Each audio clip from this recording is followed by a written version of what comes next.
Hello, my friends. Welcome to another episode of Let's Talk Herbs.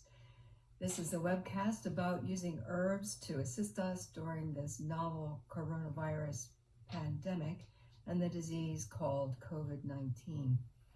Please keep in mind that I'm not a doctor, and this talk does not constitute medical advice. These are herbs that can help you manage your well-being during this challenging time. First, let's review the stages of disease.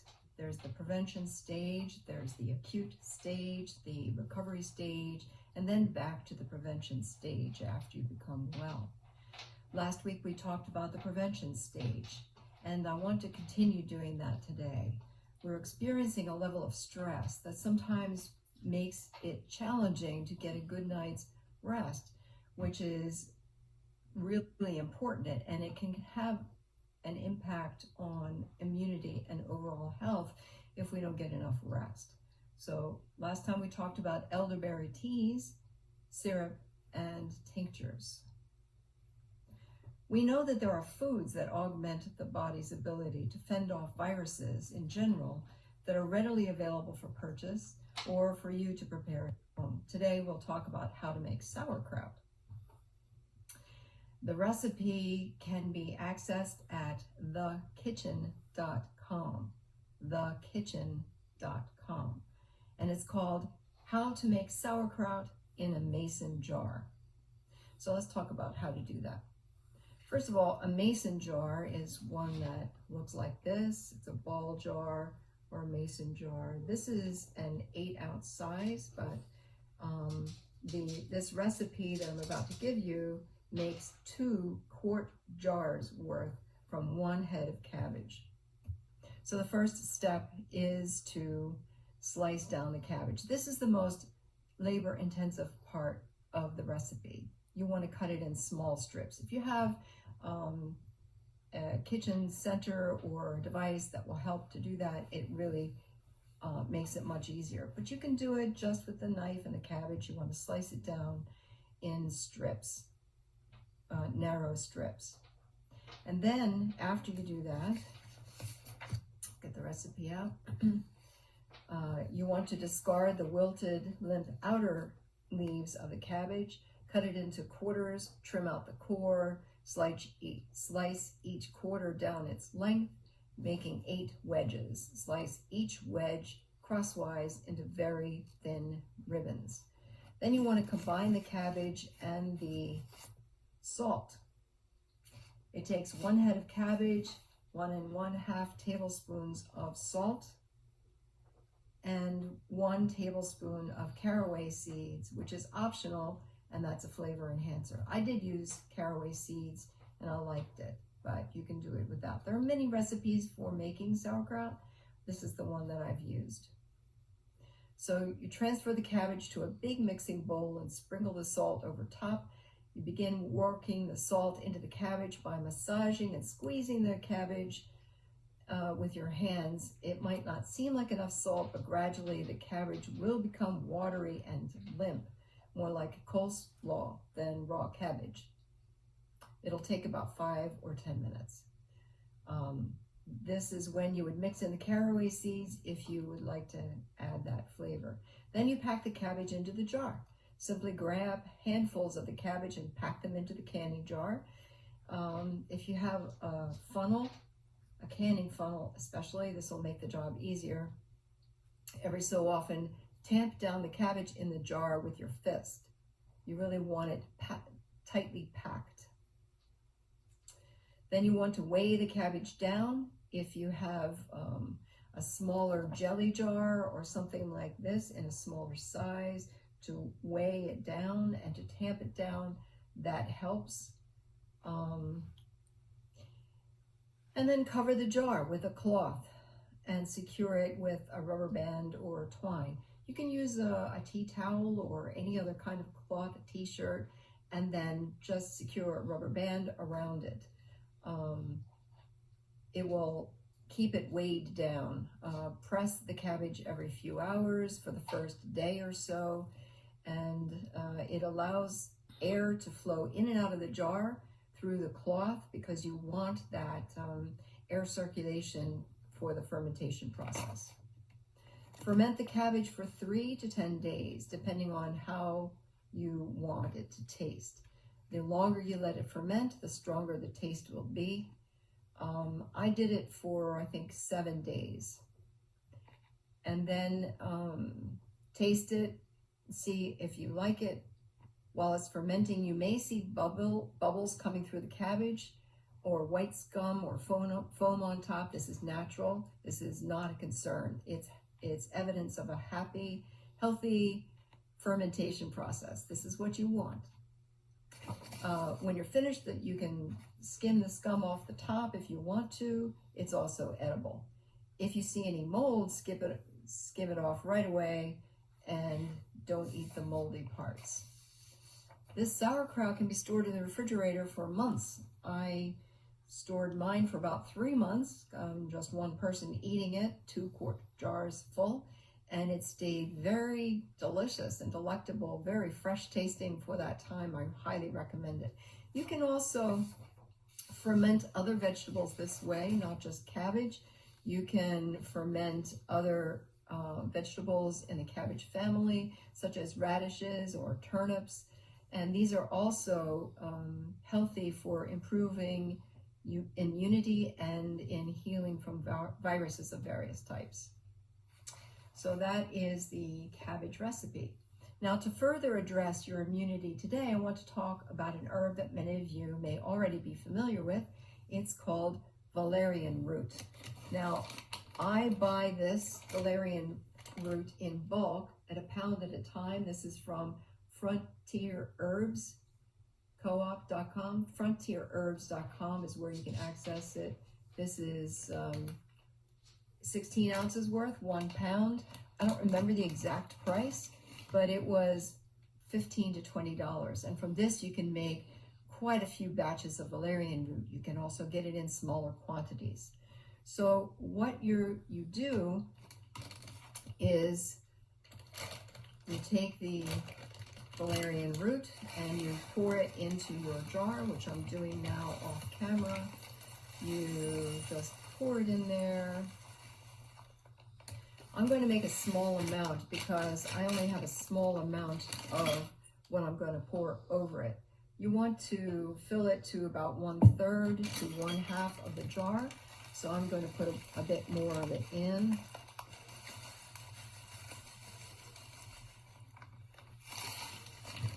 Now, as I stated last week, what you use to pour over the herb is really important.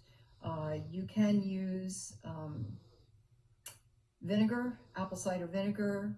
You can use water. You can use glycerin. But the most potent and the one that is the most effective is the one that I use. I use vodka. You can use 80 proof vodka, which is 40% alcohol, and the 60% vodka. But in fact, I use 100 proof vodka, and I wouldn't use a higher proof, and then you just pour that in. And I have almost enough to fill it to the top.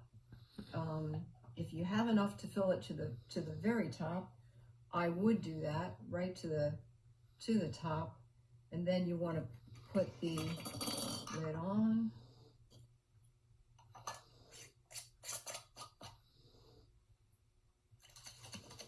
And shake it up. You want to shake it up when you remember to do that a couple of times a day. The thing is that if you make this tincture, you'll get out of this 8-ounce jar, you'll get about 5 ounces of the tincture after you remove the herbs from the jar, after you use a way to separate the fluid from the herb. But it takes 6 weeks, so you need to just let this sit for 6 weeks. Now, 6 weeks is quite a long time from now, obviously. I mean, I make this up in quart jars, and then I wait the 6 weeks, or you can let it sit for a year or more. The longer you let it sit, the more powerful it is. So that is all you have to do to make a tincture with dried herbs.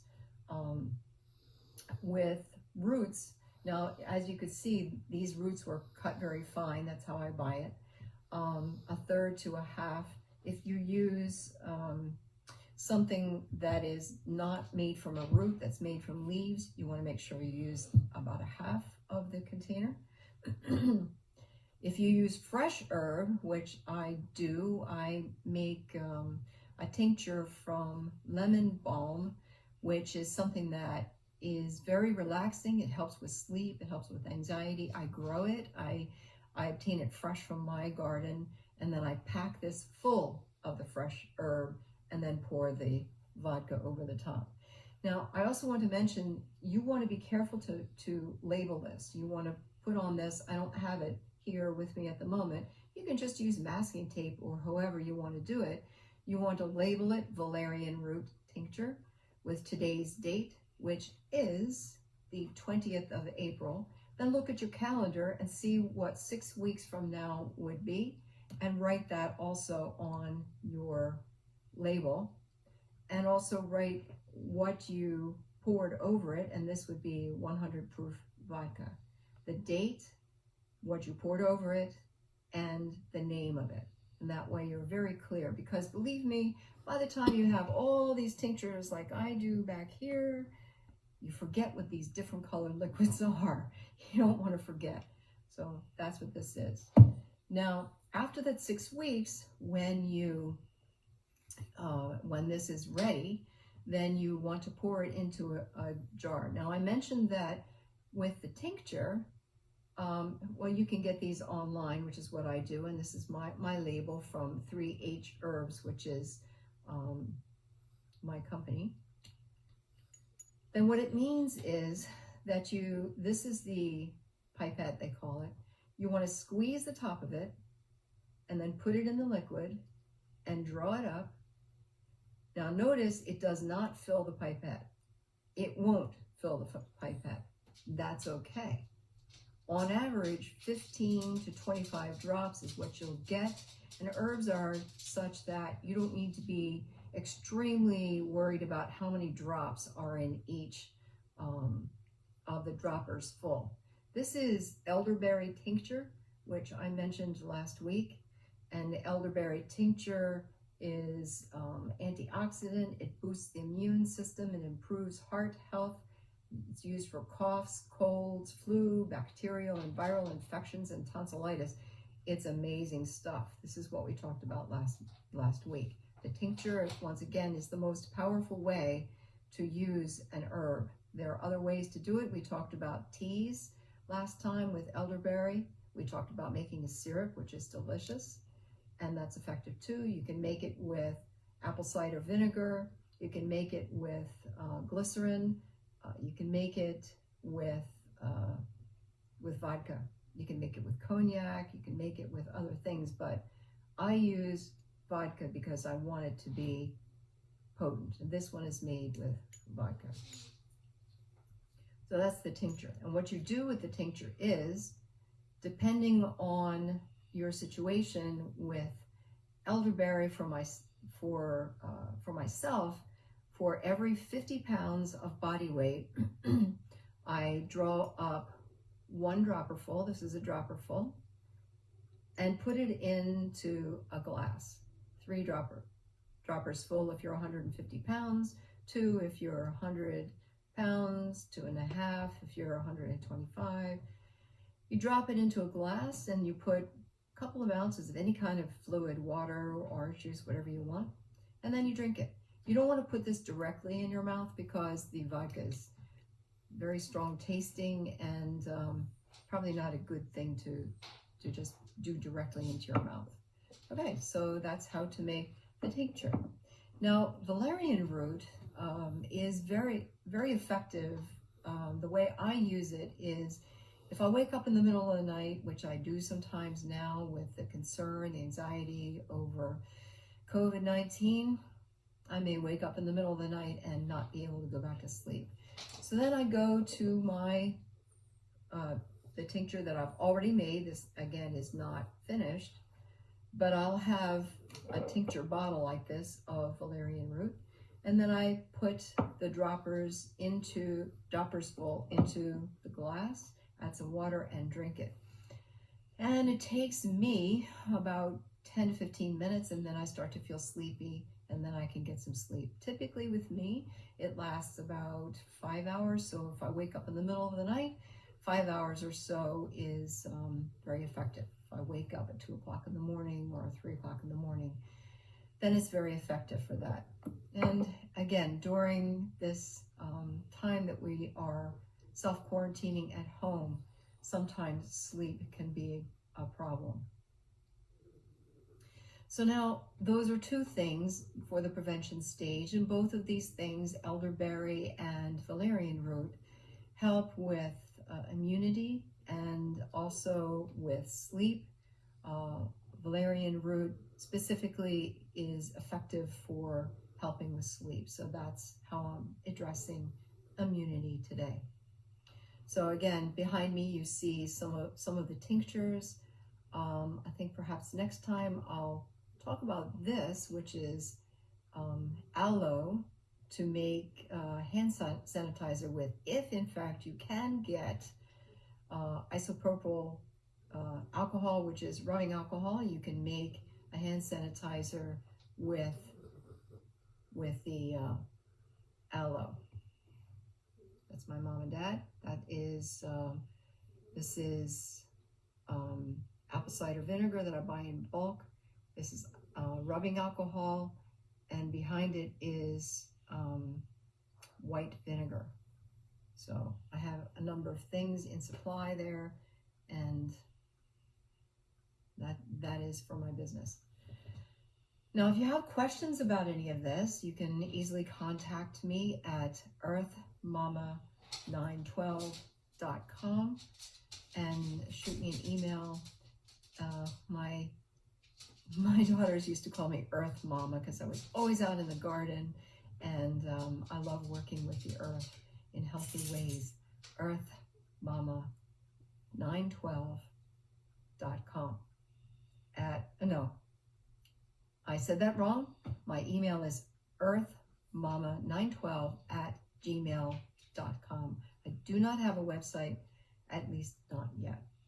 Let me address the supply sources one more time. If you want to buy the tincture already made, you can go to herbpharm.com. That's HERB-PHARM.com. I mentioned that last time. I also mentioned www.mountainroseherbs.com. I mentioned starwestbotanicals.com. And today I also mentioned frontier.com. That's www.frontier.com, where you can buy some of these things. So until next time, be well, eat well, be affirming of yourself and others, and we will talk again next week.